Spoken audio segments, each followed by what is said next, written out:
கர்த்தருடைய பரிசுத்த நாமத்திற்கு மகிமை உண்டாவதாக. நியாயம் என்று ஒத்துக்கொள்வார்கள் என்ற தலைப்பிலே ஒரு செய்தியை தியானிக்கப் போகிறோம். இந்த செய்தியை நம்முடைய தேவனாகிய கர்த்தருடைய கிருபையுள்ள கரங்களிலே கொடுத்து ஜெபிக்கலாம். அன்பின் தெய்வமே, கர்த்தாவே, நன்றியோடு ஸ்தோத்திரிக்கிறேன். நாங்கள் செய்கிற தவறுகள் ஏராளம். அதற்கு நீர் கொடுக்கிறதான தண்டனைகள் மிகவும் குறைவு ஆண்டவரே. இதைத்தான் நீர் சொல்லியிருக்கிறீர்.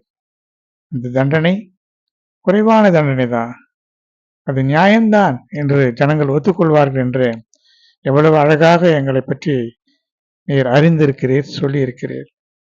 அது உண்மைதான் ஆண்டவரே. அனுதினமும் நாங்கள் செய்கிற பாவங்களுக்கு நீர் கொடுக்கிற தண்டனை மிகவும் குறைவுதான். அதை நாங்கள் ஒத்துக்கொள்கிறோம். இந்த சத்தியத்தை நாங்கள் தியானிக்கும்படியாக வந்திருக்கிறோம். எங்களுக்கு இந்த சத்தியத்திலே, இந்த வசனத்திலே இருந்து நீர் சொல்லக்கூடிய காரியங்களை எங்களுக்கு வெளிப்படுத்தி தாரும். தாழ்த்தி எளிமையாக்கி உடைய கரங்களிலே கொடுக்கிறேன். கிருபை செய்யும் உடைய மேன்மையான நாமத்தை மகிமைப்படுத்திக் கொள்ளும். இயேசுவின் இன்ப நாமத்தில் வேண்டுகிறேன், ஜீவனுள்ள நல்ல பிதாவே, ஆமென். கர்த்தருடைய பரிசுத்த நாமத்திற்கு மகிமை உண்டாவதற்க லேவியராகமம் 26ஆம் அதிகாரம் 43ஆம் வசனத்துல ஒரு செய்தி நமக்கு கொடுக்கப்பட்டிருக்கிறது. தேசம் அவர்களால் விடப்பட்டு பாழாய் கிடக்கிறதுனால தன் ஓய்வு நாட்களை ரம்மியமாய் அனுபவிக்கும். தேசம் அது ஓய்ந்திருக்குமா? தேசம் எப்படி ஓய்ந்திருக்கும் என்பதை நாம் இப்பொழுது தியானிக்க போகிறோம்.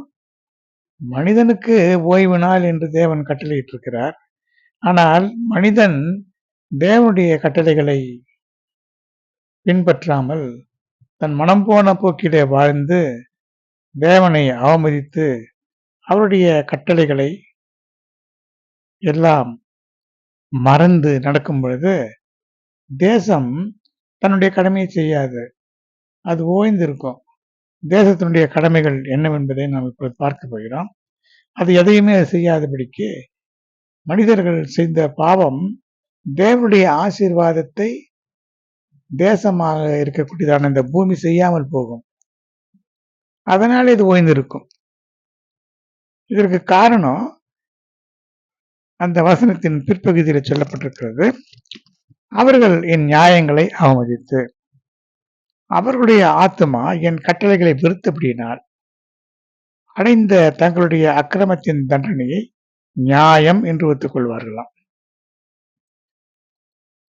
தேவனுடைய கட்டளைகளை, நியாயங்களை, நியமங்களை மறந்து அவமதித்து அதற்கு விரோதமான காரியங்களை தேவன் என்னவெல்லாம் சொல்லியிருக்கிறாரோ அதையெல்லாம் செய்ய வேண்டும். எதை செய்யக்கூடாது என்று சொல்லியிருக்கிறாரோ அதை செய்வோம். அப்படி செய்யக்கூடியதை செய்ய வேண்டும் என்று சொன்னதை செய்யாமல் செய்ய வேண்டாம் என்று சொன்னதை செய்வதுதான் அவமரியாதை, கீழ்ப்படியாமை. தேவன் நீதியுள்ள நியாயாதிபதியாக இருக்கிறதுனால அந்த தண்டனைக்கு உரியதான தண்டனையை, அந்த கீழ்ப்படியாமைக்கு அல்லது பாவத்துக்கு உரிய தண்டனையை அவர் கொடுக்கத்தான் செய்வார். ஆனாலும் அவர் இரக்கமுள்ள தேவன். அவர் அந்த தண்டனையை குறைத்துத்தான் கொடுக்கிறார். இதை நாம் ஒத்துக்கொள்ளத்தான் வேண்டும். கட்டளையின்படி நடந்து கற்பனைகளை கை கொண்டால் என்ன வளம் நடக்கும் என்று லேவியராகமம் 26ஆம் அதிகாரம் 3 முதல் இருக்கிற வசனங்களிலே சொல்லப்பட்டிருக்கிறது. தேவனுடைய கட்டளைகளின்படி நடந்து அவருடைய கற்பனைகளை கை கொண்டால் என்ன நடக்குமா? நான் ஏற்ற காலத்திலே உங்களுக்கு மழை பெய்ய பண்ணுவேன், பூமி தன் பலனையும் வெளியில் உள்ள மரங்கள் தங்கள் கனிகளையும் கொடுக்கும். திராட்சைப்பழம் பறிக்கும் காலம் வரைக்கும் போரடிப்பு காலமும் இருக்கும், விதைப்பு காலம் வரைக்கும் திராட்சைப்பழம் பறிக்கும் காலமும் இருக்கும். அப்படியானால் தேசம் ஓய்வில்லாமல் தன்னுடைய பலனை கொடுத்து கொண்டே இருக்கும். நீங்கள் உங்கள் அப்பத்தை திருப்தியாக சாப்பிட்டு தேசத்திலே சுகமாய் குடியிருப்பீர்கள். இதுதான் ஓய்ந்திருக்கிறது. ஏற்ற காலத்தில் மழை பொழியாமல் தேவன் தடுத்து விடுவார். அப்பொழுது பூமி பலனை கொடுக்காது. திராட்சை பழம் பறிக்கிற காலம் வரைக்கும் விளைச்சலும் இருக்கும், தானியங்களும் இருக்கும், பழமும் இருக்கும். ஒரு பக்கத்திலே பழங்கள் விளையும், ஒரு பக்கத்திலே தானியங்கள் விளையும். ஆனால் இது இரண்டுமே இல்லாதபடிக்கு தேசம் ஓய்ந்திருக்கும். காரணம் மழை இல்ல. அதற்கு காரணம் பாவங்கள் பெருகி போயிற்று. தேவனுடைய கட்டளைகளை கைக்கொள்ளாமல், தேவன் எதை செய்ய வேண்டாம் என்று சொன்னாரோ, தேவனை மறந்து தேவனை தொழுது கொள்கிறதை விட்டுவிட்டு இஸ்ரவேல் ஜனங்கள் செய்த பெரிய பாவங்களின் நிமித்தமாக இப்படி நடந்தது. அப்படியானால் அவருடைய கட்டளைகளை கை கொண்டால் நல்ல விளைச்சல் இருக்கும், மழை பெய்யும். தேசத்திலே சமாதானத்தை தேவன் கட்டளையிடுவார். தத்தளிக்க பண்ணுவார் இல்லாமல் படுத்துக் கொள்வீர்கள். அதாவது தேசத்திலே ஒரு சமாதானம் இருக்கும். பட்டயம் தேசத்திலே உலாவுவதில்லை. சண்டைகளோ சச்சரவுகளோ தேசத்திலே இல்லாமல் தேசம் சமாதானமாக இருக்கும். தத்தளிக்க பண்ணக்கூடிய ஆட்கள் இல்லாமல் சுகமாய் படுத்து நித்திரை பண்ணக்கூடிய ஒரு சமாதானமான ஒரு இடத்தை தேவன் கொடுப்பார். துஷ்ட மிருகங்கள் தேசத்தில் இராதபடிக்கு ஒழிய பண்ணுவேன். இந்த துஷ்ட மிருகங்கள் என்று சொல்வது துஷ்ட மிருகங்கள் ஒரு பக்கம். இந்த ஆவிக்குரிய காரியத்திலே துஷ்ட மிருகங்களை போன்ற சுபாவமுடைய ஜனங்களும் நமக்கு விரோதமாக எழுப்ப மாட்டார்கள். அடுத்து உங்கள் சத்துருக்களை துரத்தி விடுவீர்கள். அவர்கள் உங்கள் முன்பாக பட்டயத்திலே விழுவார்கள். ஒரு வெற்றியின் அடையாளமாக சொல்லப்பட்டிருக்கிறது. 5 பேர் 100 பேரை துரத்துவார்களாம். 100 பேர் 10,000 பேரை துரத்துவார்களாம். இப்படி சத்துருக்கள் பட்டயத்தாலே விழும்படியாக செய்வார். அதற்கு அடுத்த ஆசீர்வாதம், நான் உங்கள் மேல் கண்ணோக்கமாயிருந்து உங்களை பலுகவும் பெருகவும் பண்ணுவேன். அப்படியானால் சந்தான பாக்கியத்தை பெருக பண்ணுவார். தேவன் நம் மேலே கண்ணோக்கமாக இருந்தாதான் சந்தான பாக்கியமும் கிடைக்கும். பிள்ளைகள் கர்த்தரால் வரும் சுதந்திரம். சுதந்திரம் என்று சொல்லும் பொழுது அது நம்முடைய சொத்து. 3 விதமான சொத்து இந்த உலகத்திலே, நிலங்கள் அல்லது இந்த தேசத்தில் இருக்கிறதான சொத்துக்கள் எல்லாம் அது ஒரு சுதந்திரம். பிள்ளைகள் கர்த்தரால் வரும் சுதந்திரம். 3வது நித்திய சுதந்திரம் என்று சொல்வது பரலோகத்தில் நமக்கு வைக்கப்பட்டிருக்கிறது. இந்த 3 தான் சுதந்திரம். சுதந்திரம் என்று சொன்னால் சொத்து என்று பொருள். அடுத்தபடியாக போன வருஷத்து பழைய தானியத்தை சாப்பிட்டு புதிய தானியத்துக்கு இடம் உண்டாகும்படி பழையதை விளக்குவீர்கள். போன வருடம் சாப்பிட்டதான தானியங்களுக்கு குறைவில்லாமல் சாப்பிட்டு புதிய தானியங்களை வைப்பதற்கு இடம் வேண்டும் என்பதற்காக பழைய தானியங்களை தூக்கி தனியாக தூர வைத்துவிட்டு புதிய தானியங்களை உண்ணக்கூடிய அந்த நிலைமையை பார்க்கிறோம். அப்படியானால் பஞ்சம் இல்லாத ஒரு வாழ்க்கையை தேவன் கொடுப்பார். இதற்கு அடுத்த நிலைமையிலே பார்க்கும் பொழுது, உங்கள் நடுவில் என் வாசஸ்தலத்தை ஸ்தாபிப்பேன், என் ஆத்துமா உங்களை ஆரோசிப்பதில்லை. தேவனுடைய ஆத்துமா நம்மை வெறுக்காது. நம்முடைய நடுவிலே அவர் வந்து உலாவுவார். நான் உங்கள் நடுவிலே உலாவே உங்கள் தேவனாயிருப்பேன், நீங்கள் என் ஜனமாயிருப்பீர்கள். இப்படி எகிப்தில் அடிமைத்தனத்தில இருந்து புறப்பட பண்ணி நுகத்தடிகளை முறித்து உங்களை நிமிர்ந்து நடக்க பண்ணின உங்கள் தேவனாகிய கர்த்தர் நானே என்றெல்லாம் இந்த ஆசீர்வாதம் சொல்லப்பட்டிருக்கிறது. ஆனால் என் கட்டளையை விருத்து உங்கள் ஆத்துமா என் நியாயங்களை ஆலோசித்து என் கற்பனைகள் எல்லாவற்றின்படி செய்யாதபடிக்கு என் உடன்படிக்கையை நீங்கள் மீறி போட்டால் என்ன நடக்கும்? உடன்படிக்கை மீறப்படுமானால் என்னவெல்லாம் நடக்கும் என்பதை லேவியராகமம் 26ஆம் அதிகாரம் 15 முதல் தெளிவாக சொல்லப்பட்டிருக்கிறது. அது என்ன செய்வார்? கண்களை பூத்து போக பண்ண செய்வார். இருதயத்தை துயரப்படுத்துவதற்கும் திகிலையும் ஈழையையும் காய்ச்சலையும் வர பண்ணுவேன். நீங்கள் விதைக்கும் விதை விருதாவாய் இருக்கும். உங்கள் சத்துருக்கள் அதன் பலனை தின்பார்கள். நாம் விதை விதைத்தாலும் சத்துருக்கள் அதை தின்பார்களாம். நம்முடைய இருதயத்தை துயரத்துக்கும் திகிலுக்கும் கண்கள் பூத்து போக, நாம் கண்கள் பூத்து போதல் என்று சொன்னால் நாம் எதிர்பார்த்திருக்கிற பலன் வரும் வரும் என்று எதிர்பார்த்து எதிர்பார்த்து கண்கள் பூத்து போகுமா? அப்படியான விளைச்சல் இருக்காது. அப்படியே விதைத்தாலும் அதனுடைய பலனை சத்துருக்கள் வந்து பறித்து கொண்டு போவார்கள். மீதியானியர், அமலேக்கியர் இவர்கள் எல்லாம் வந்து இஸ்ரேலுடைய ஜனங்களுடைய விளைச்சல் விளைகின்ற நேரத்திலே வந்து எல்லாவற்றையும் பறித்து கொண்டு போவார்கள். இது இஸ்ரவேல் ஜனங்களுக்கு நடந்தது. ஆவிக்குரிய இஸ்ரவேலர்களாகிய நமக்கு இதிலிருந்து நாம் தெரிந்து கொள்ள வேண்டியது என்னவென்று சொன்னால், நம்முடைய விதைத்தினுடைய பலனை சத்துருக்கள் வந்து பிடுங்கி கொண்டு போய்விடுவார்கள். இதுல ஒரு செய்தி என்னவென்று சொன்னால், விதை என்பது வசனம். அந்த வசனம் நமக்குள்ளே கிரியை செய்யாதபடி அந்த விளைச்சல் விளைகின்ற நேரத்துல சத்துருக்கள் வந்து அந்த விளைச்சல் விளையாதபடிக்கு நம்மை கெடுத்து விடுவார்கள். காரணம், நமக்கு தைரியமாக இருந்ததான கர்த்தர் நமக்கு தூரமாய் போகிறதுனாலே நமக்கு திகிலும் பயமும் நடுக்கமும் கலக்கமும் நம்முடைய இருதயத்தில் இருந்து கொண்டே இருக்கும். அதனாலே துரத்துவார் இல்லாமல் இருந்தும் ஓடுவீர்கள். காரணம், நான் உங்களுக்கு விரோதமாக என் முகத்தை திருப்புவேன். சத்துருக்களுக்கு முன்பாக நீங்கள் முறிய அடிக்கப்படுவீர்கள்.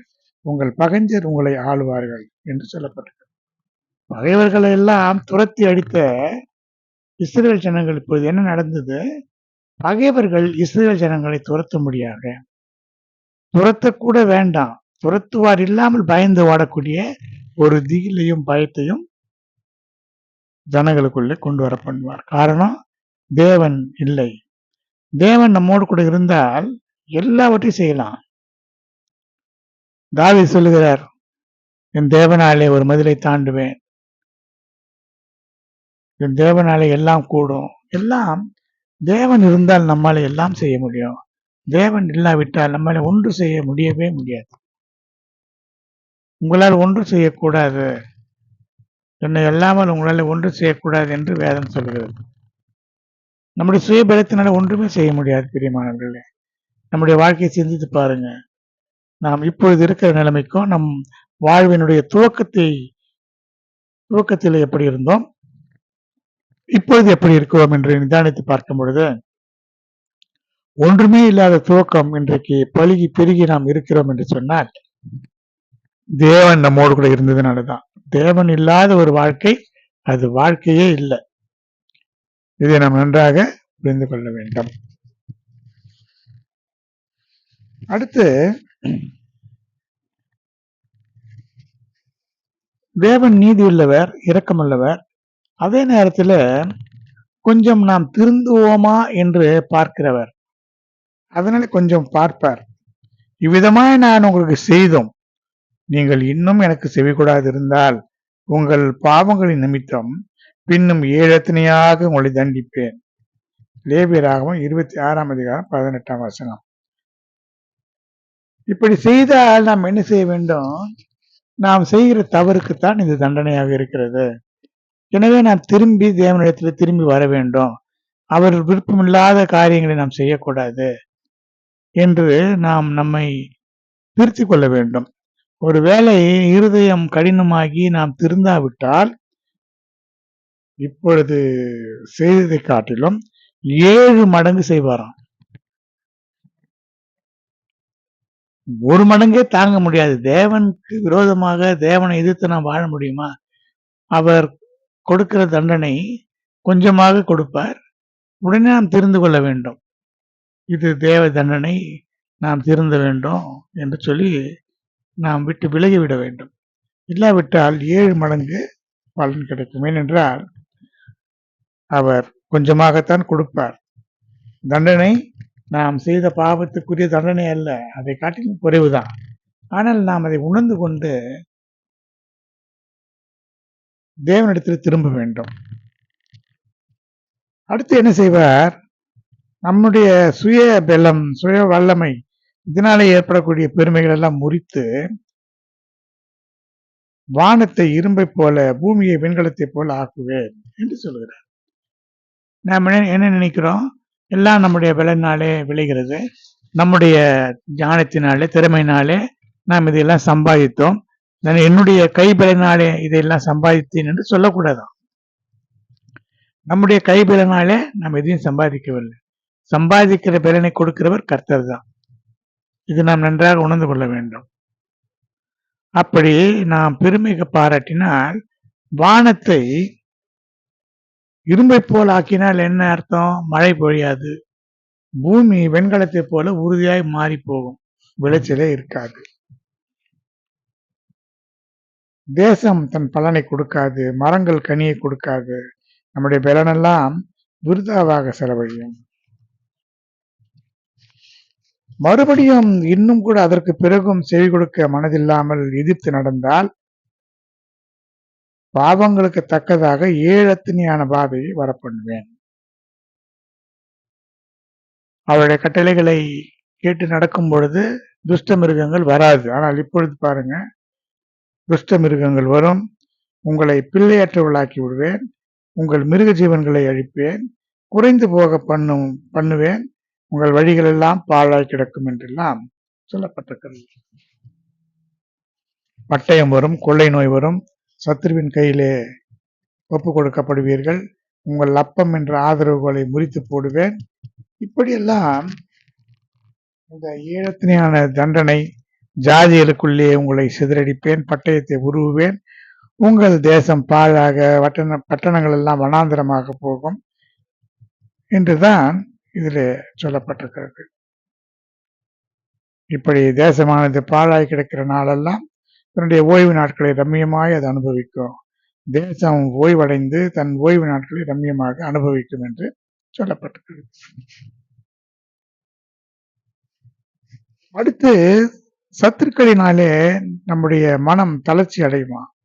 ஒரு சின்ன இலையின் சத்தம் கூட அங்கே இருந்து தப்பி ஓடக்கூடிய நிலைமைக்கு, பயந்து ஓடக்கூடிய அளவுக்கு துரத்துவார் இல்லாமல் பட்டயத்துக்கு தப்பி ஓடுகிறது போல ஓடுவீர்கள். இப்படி தேசத்திலே வாடி போவீர்கள். ஆனால் தேவன் இரக்கமுள்ள தேவன். லேவியராகமம் 26ஆம் அதிகாரம் 42 பார்க்கும் பொழுது, நாம் நம்முடைய பாவங்களை விட்டு ஓய்ந்து தேவன் பக்கமாக திரும்பும் பொழுது, யாக்கோபோடு பண்ணின என் உடன்படிக்கையும், ஈசாக்கோடு பண்ணின என் உடன்படிக்கையும், ஆபிரகாமோடு பண்ணின என் உடன்படிக்கை நினைப்பேன், தேசத்தையும் நினைப்பேன். அப்படி செய்யும்போது அவர்களோடு பண்ணின உடன்படிக்கையை நினைத்து கைவிட மாட்டேன், வெறுக்க மாட்டேன், ஏனென்றால் நான் அவர்கள் தேவனாகிய கர்த்தர் என்று லேவியராகமம் 26ஆம் அதிகாரம் 44ஆம் வசனம் கூறுகிறது.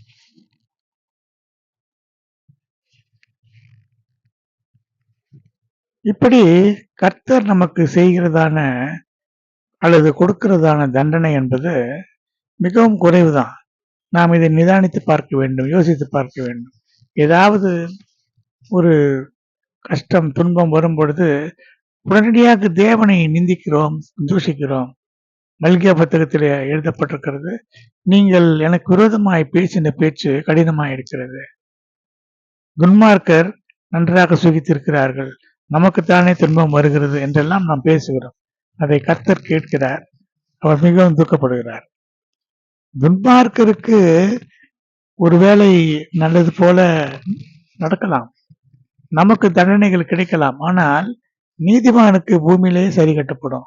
நாம் நீதிமான்களாக இருக்கிறதுனால நாம் திருந்தி வாழ வேண்டும், நாம் நன்மையை அடைய வேண்டும் என்பதற்காக சில தண்டனைகளை குறைவாக கொடுக்க கொடுக்க அதை நாம் அலட்சியப்படுத்தக்கூடாது. கர்த்தர் சொல்கிறார், நான் வெகு காலம் கவனமாயிருந்தேன், அதனாலே நீ உனக்கு பயம் இல்லாமல் போயிற்று என்று. நாம் ஏற்கனவே எரேமியா புத்தகத்தில் பார்க்கிறோம், நீ எனக்கு விரோதமாய் பாவம் செய்தது உண்மைதான், அதை ஒத்துக்கொள், அதை ஒத்துக்கொண்டு அறிக்கையிட்டு அதை விட்டு பின் அந்த பாவத்தை விட்டு தூர விலகி போனால் தேவன் மகிழ்ச்சி அடைவார், நம்மை பாதுகாப்பார், தண்டிக்க மாட்டார். கர்த்தருடைய பரிசுத்த நாமத்திற்கு மகிமை உண்டாவதாக. அடுத்தது, நியாயாதிபதிகள் காலத்தில் நடந்த செய்தியை பார்க்கும் பொழுது, நியாயாதிபதிகள் 10ஆம் அதிகாரம் 6 முதல் 8 வசனங்களிலே இப்படித்தான் மறுபடியும் கர்த்தருடைய பார்வைக்கு ஜனங்கள், இஸ்ரவேலர்கள் பொல்லாப்பானதை செய்து கர்த்தரை சேவியாமல் அவரை விட்டு போய் பாகால்கள் அஸ்திரோத்தையும் பாகாலையும் சீரியாவின் தேவர்களையும் சீதோனின் தேவர்களையும் மோவாபின் தேவர்களையும் அம்மோன் புத்திரரின் தேவர்களையும் பெலிஸ்தீரின் தேவர்களையும் சேவித்தார்கள். தேவனுடைய கட்டளைக்கு விரோதமாக இவர்கள் தேவனை விட்டு விலகி அந்த ஜாதிகளுடைய தேவர்களை வணங்கினார்கள்.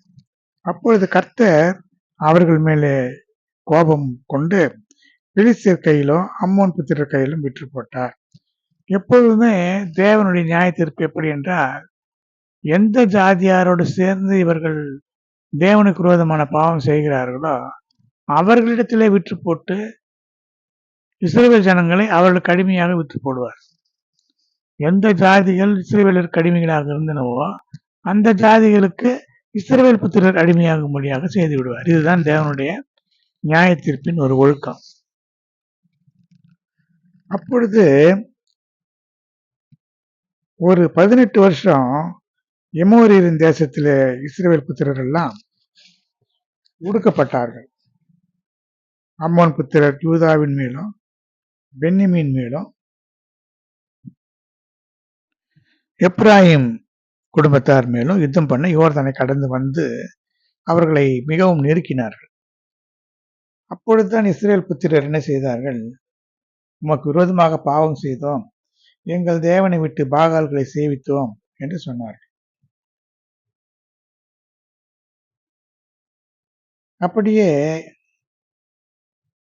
கர்த்தர் சொல்கிறார், எகிப்தியரும் எமோரியரும் அம்மோன் புத்திரரும் பெலிஸ்தீரியும்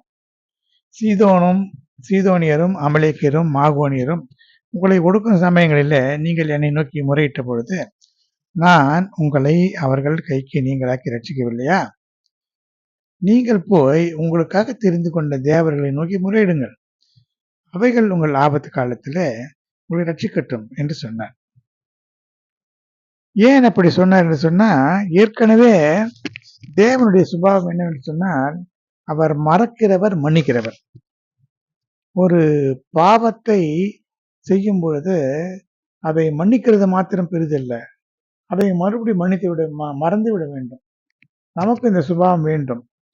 நாம் யாருடைய பாவத்தையாவது மன்னித்து விடுவோம், ஆனால் மறக்க மாட்டோம். அதை அவ்வப்போது சொல்லிக்கொண்டே இருப்போம், நீ இப்படி செய்தா எப்படி செய்தா என்று. ஆனால் தேவன் அப்படி சொல்லுகிறது இல்லை, அவர் மறந்து விடுவார். ஆனால் மீண்டும் மீண்டும் அதே பாவங்களை செய்யும் பொழுது மறந்து போன பாவத்தை அவர் நினைப்பார். நீ ஏற்கனவே இந்த பாவத்தை செய்தாயே, இந்த பாவம் எனக்கு நினைப்பூட்டுதலாக இருக்கிறது. இஸ்ரேல் ஜனங்கள் கானான் தேசத்துக்கு போகிற வழியில அவர்கள் எகிப்தை நினைத்து அவர்கள் பாவம் செய்து கொண்டே இருந்தார்கள். எகிப்திலே இருந்ததான வெங்காயங்களையும் வெள்ளைப்பூண்டுகளையும் இறையமில்லாமல் பெற்ற மச்சங்களையும் நினைக்கிறோம் என்று எகிப்தை பார்த்து சொல்லிக்கொண்டே இருந்ததுனால கர்த்தர் என்ன செய்தார்? எகிப்திலே அவர்கள் செய்த பாவங்களை எல்லாம் நினைத்து, இது எனக்கு நினைப்பூட்டுதலாக இருக்கிறது, இந்த எகிப்தினுடைய வளம்தானே இந்த ஜனங்களை என்னை விட்டு பிரிக்கிறது என்று சொல்லி அந்த எகிப்து தேசத்தை குறுகி போக பண்ணினார். எகிப்து தேசத்தை 40 வருடங்கள் இஸ்ரவேல் ஜனங்கள் அந்த வனாந்திரத்திலே சுற்றி அலைந்தது போல எகிப்து தேசம் 40 வருடம் குடியேற்று போயிற்று. தேவன் எவ்வளவு அன்புள்ளவர் பாருங்க. தன்னுடைய பிள்ளைகள் அவர்கள் பாவம் செய்ய காரணமாக இருந்த நபராக இருந்தாலும் சரி, தேசமாக இருந்தாலும் சரி, இஸ்ரவேல் ஜனங்களுக்கு அவர் என்ன தண்டனை கொடுத்தாரோ அதற்கு ஏற்ற தண்டனையை அதற்கு காரணமானவர்களுக்கு கொடுக்க அவர் தவறியதே இல்லை. இதுதான் தேவனுடைய ஒரு ஒழுங்காக இருக்கிறது. அப்படி செய்யும் பொழுது ஜனங்கள் மிகவும் வருத்தப்பட்டு, கர்த்தாவே இந்த ஒரு முறை எங்களை மன்னித்தருளும், இன்றைக்கு மாத்திரம் எங்களை ரட்சித்தருளும் என்று சொல்லி நாங்கள் கர்த்தரை நோக்கி அவர்கள் சொன்னார்கள், நாங்கள் பாவம் செய்தோம், தேவரீர் உம்முடைய பார்வைக்கு நலமானது எங்களுக்கு செய்யும், இன்றைக்கு மாத்திரம் எங்களை ரட்சித்தருளும் என்று சொன்னார். அதனுடைய பொருள் என்ன? இன்றைக்கு எங்களை ரட்சித்தருளும், பிறகு நீர் என்ன எங்களுக்கு கொடுத்தார், உமக்கு எது பிரியமோ நல்லதோ கெட்டதோ தண்டனையோ கொடுத்து விடும் என்று சொல்லி ஒப்பு கொடுத்தார். அப்பொழுதுதான் கர்த்தர் மனதுருகினார். அந்நிய தேவர்களை தங்கள் நடுவிலிருந்து விலக்கிவிட்டு கர்த்தருக்கு ஆராதனை செய்தார்கள். நாமும் கூட நமக்கு ஏதாவது துன்பங்கள் வரும்பொழுது தேவனுக்கும் நமக்கும் இடையில என்ன இருக்கிறது? விக்கிரகமோ, பொருளாசையோ, உலகமோ, மாம்சமோ, இரத்த சம்பந்தமான உறவுகளோ, வேசித்தனமோ, விபச்சாரமோ எதுவாக இருந்தாலும் அதை விட்டு விலக்கி விட்டு தேவனிடத்தில் அறிக்கையிட்டு அவரோடு கூட இணைந்து ஐக்கியமாகி ஜெபிக்கும் பொழுது நிச்சயமாய் தேவன் மனதுருகுவார். அவர் மனதுருகுகிற தேவன். அப்படித்தான் இஸ்ரவேல் ஜனங்களுடைய துன்பத்தை பார்த்து அவர் மனதுருகினார் என்று நியாயாதிபதிகள் 10ஆம் அதிகாரம் 16ஆம் வசனம் கூறுகிறது. உலகத்தினுடைய ஆரம்பத்தில் பார்க்கும் பொழுது ஆதியாகமம் 6ஆம் அதிகாரம் 5ஆம் வசனத்தில் பார்க்கும் பொழுது மனுஷனுடைய அக்கிரமம் பூமியிலே பெருகினது என்றும் அவன் இருதயத்து நினைவுகளின் தோற்றமெல்லாம் நித்தமும் பொல்லாததே என்று கர்த்தர் கண்டார். அப்படி கர்த்தர் கண்டு இந்த உலகத்தை அழிக்க சித்தமானார். ஏனென்றால் ஏன் அவர் அழிக்க சித்தமானார்? அதற்கு முக்கியமான காரணம் என்னவென்று சொன்னால் தேவனுடைய கட்டளைக்கு விரோதமாக இவர்கள் கிரியை செய்தார்கள்.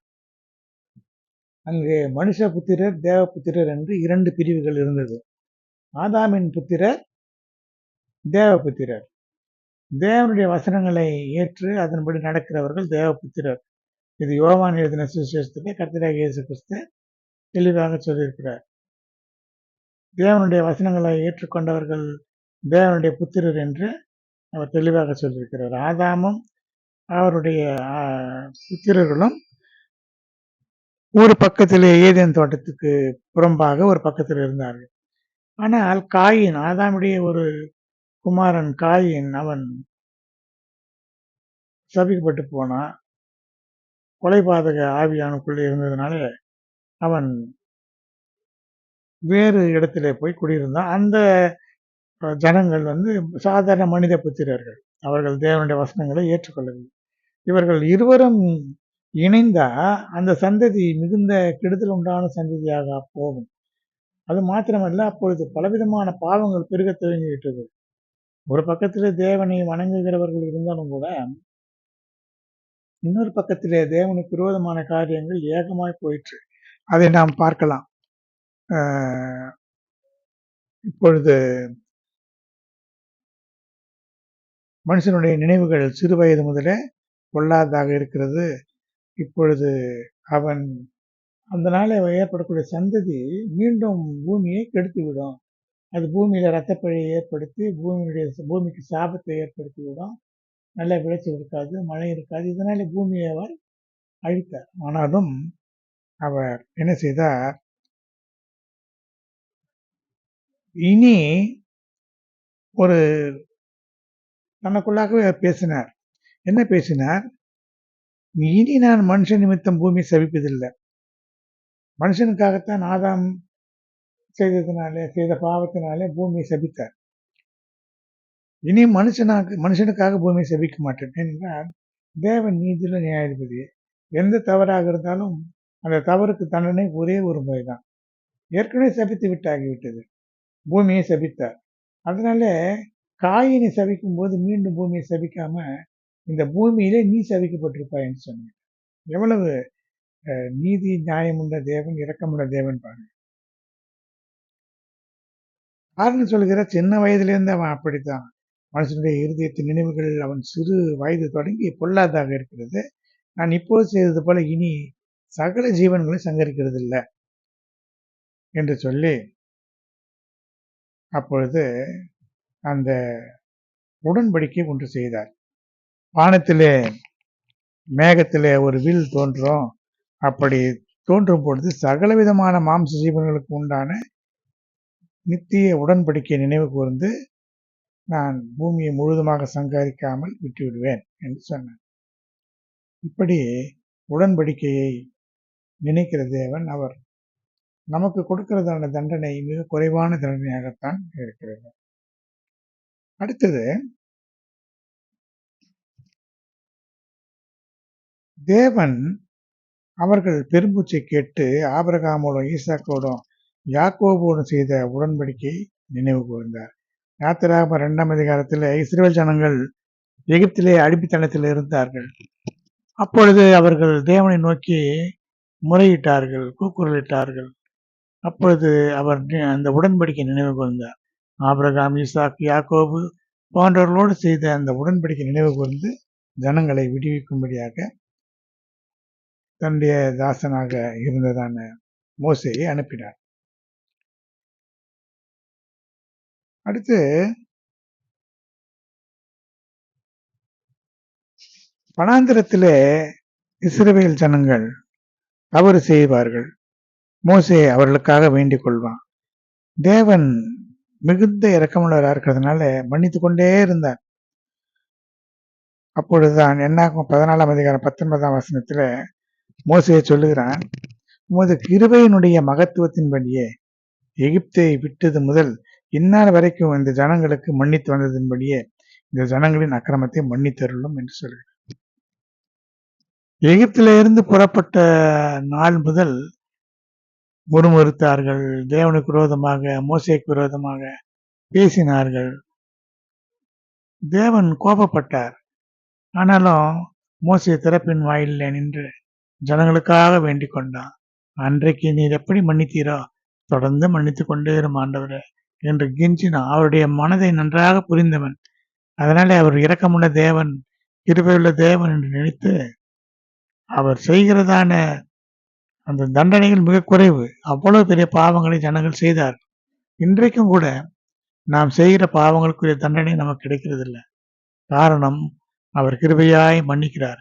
ஆபிரகாம், ஈசாக்கு, யாக்கோபு என்பவர்கள் நினைத்து இஸ்ரவேல் ஜனங்களை தண்டிக்காமல் விட்ட தேவன் நம்முடைய முற்பிதாக்கள் செய்ததான எல்லா காரியங்களையும் நினைத்து பார்ப்பார்.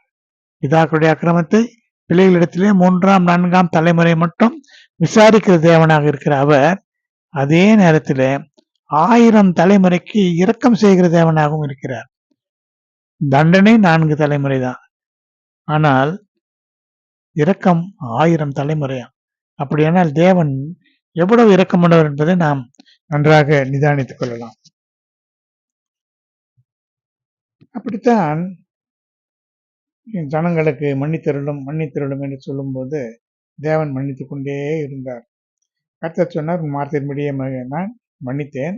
ஆனால் 10 முறை பரீட்சை பார்த்த ஒருவரும் அவர்கள் பிதாக்களுக்கு நான் ஆணையிட்ட தேசத்தில அவர்கள் அதை காண மாட்டார்கள்.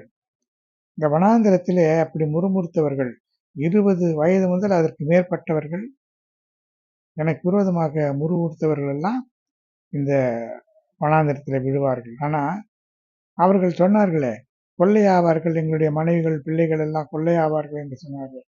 அப்படி கொள்ளையாவார்கள் என்று அவர்கள் சொன்னார்களே, அந்த தேசத்திலே அந்த குழந்தைகளை பிரவேசிக்க பண்ணுவேன்.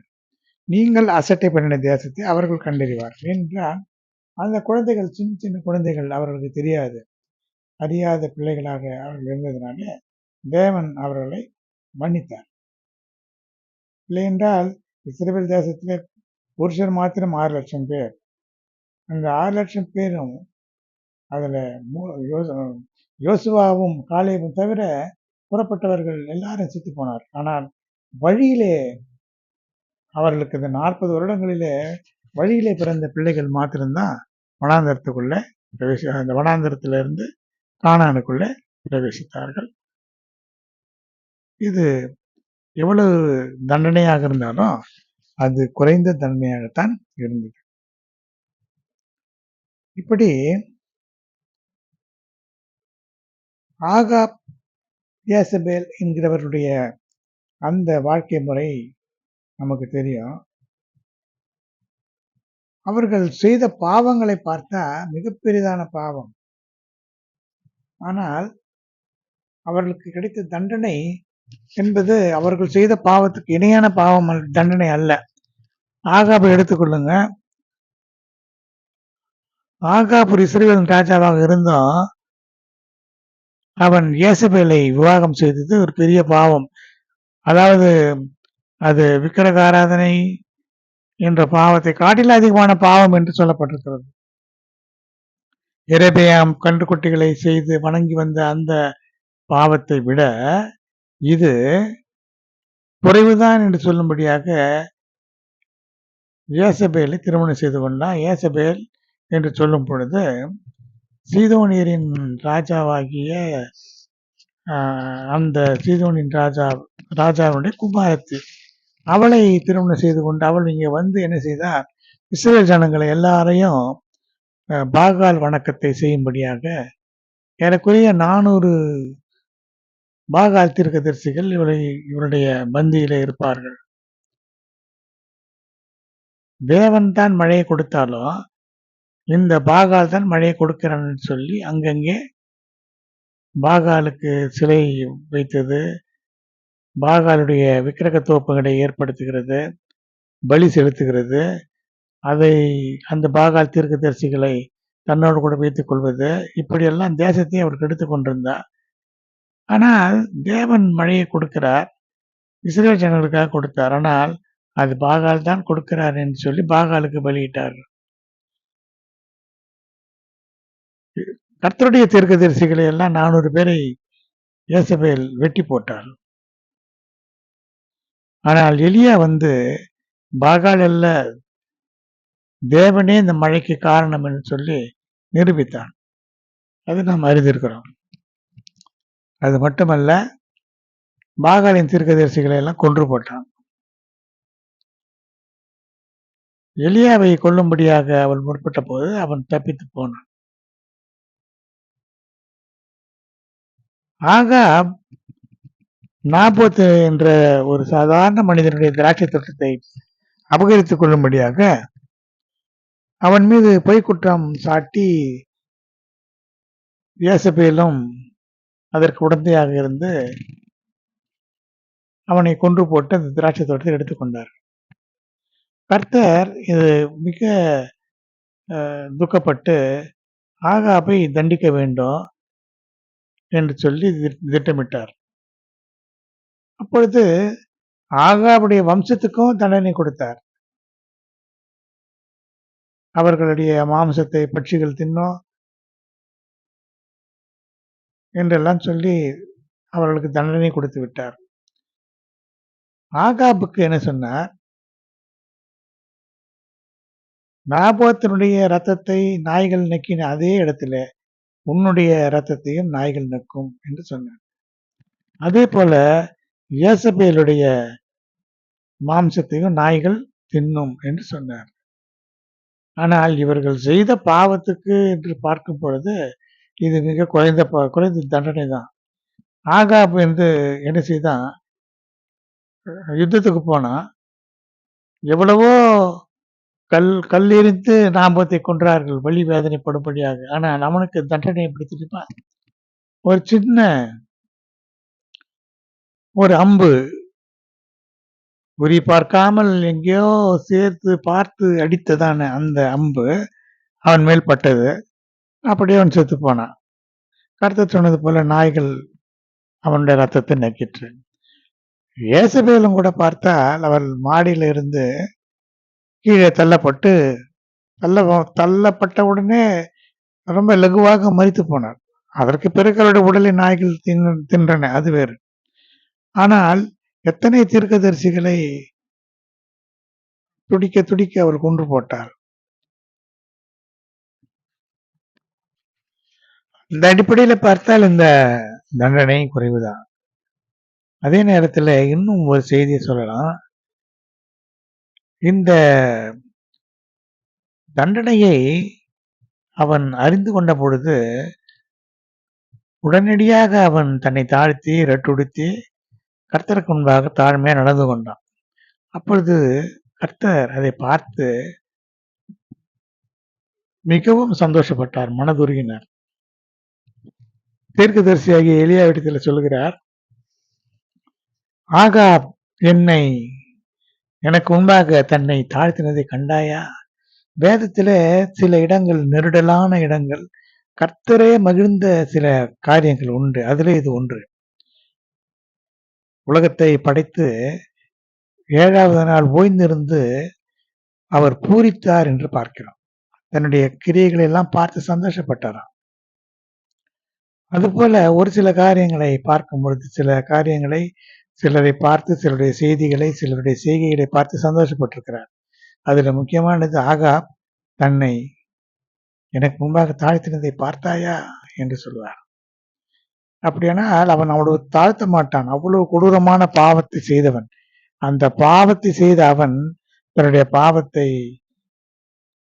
எல்லாம் மறந்து தேவனை மகிழ்விக்கும்படியாக தன்னை தாழ்த்தினது அவருக்கு மிகுந்த மகிழ்ச்சியாக இருந்தது.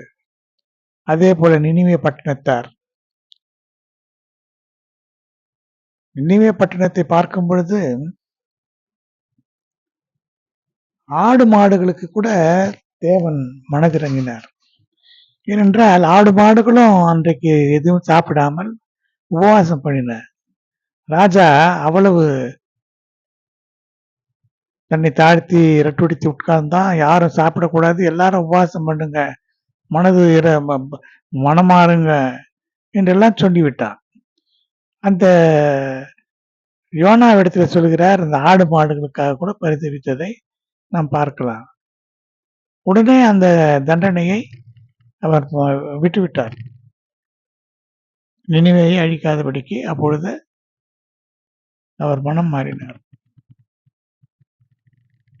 இப்படி நம்முடைய வாழ்க்கையில பிரியமானவர்களே, இன்றைக்கு நாம் இருக்கிறது தேவனுடைய கிருபைதான். எவ்வளவோ பாவங்களை ஒவ்வொரு நாளும் செய்து கொண்டுதான் இருக்கிறோம். நாம் பாவம் செய்ய வேண்டும் என்று நான் நினைக்கிறது இல்லை. ஆனால் பாவம் செய்ய நாம் தூண்டப்படுகிறோம், அல்லது பிசாசு நம்மை அப்படி வழி நடத்துகிறான். ஆனாலும் தேவன் நமக்கு இறங்குகிறார், அதை நாம் ஒத்துக்கொள்ள வேண்டும். தேவன் நமக்கு கொடுத்திருக்கிறதான தண்டனைகள் நாம் செய்த பாவத்துக்கு இணையானதல்ல, அதை விட மிகுந்த குறைவான தண்டனை தான் கொடுக்கிறார். ஏனென்றால் நாம் திருந்த வேண்டும் என்பது அவருடைய நோக்கமாக இருக்கிறது. மனம் மாறுவார்கள், இவர்களை ஒன்றும் அவர்கள் மனம் மாறுவதற்கு கூட இடம் கொடுக்காமல் முற்று மொழியை அழித்து நிர்மூலமாக்கிவிட வேண்டும் என்று தேவன் நினைக்கிறது இல்லை. நம்முடைய பிதாக்கள் செய்ததான ஜெபங்கள், வேண்டுதல்கள், அவர்களோடு செய்த உடன்படிக்கைகள், இதையெல்லாம் தேவன் நினைவு கூறுகிறவராக இருக்கிறார். எனவே நாம் நம்மை தாழ்த்துவமாக நாம் ஒத்துக்கொள்ள வேண்டும். நம்முடைய பாவங்களை அறிக்கையிட வேண்டும். தேவனோடு கூட ஒப்புரவாக வேண்டும். அப்பொழுது தேவன் நம்மை நினைத்தருள்வார், நமக்காக மனதுருகுவார், நம்ம மேலே வைத்திருந்ததான தண்டனை எல்லாம் மாற்றுவார், சாபங்களை எல்லாம் நீக்குவார். எனவே நாம் ஒப்பு தருவோம். ஜெபிக்கலாம். அன்பின் தெய்வமே, கர்த்தாவை நன்றியோடு ஸ்தோத்திரிக்கிறேன். ஆண்டவரே, எங்களுடைய வாழ்க்கையில நீர் எங்களை லகுவாய் தண்டித்திருக்கிறீர். நீர் மனிதனுடைய மிலாற்றினால, சிறிய மிலாற்றினால எங்களை தண்டிக்கிறீர். தேவனுடைய மிலாற்றினால நீர் அடிக்கிறது இல்லையே.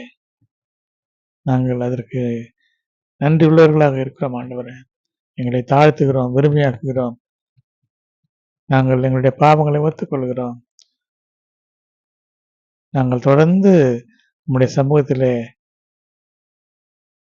உம்மை போல நீதிமான்களாக நாங்கள் மாற, பாவமில்லாத ஒரு வாழ்க்கையை வாழ எங்களுக்கு உதவி செய்யும். உடைய வருகையில காணப்பட உதவி செய்யும்.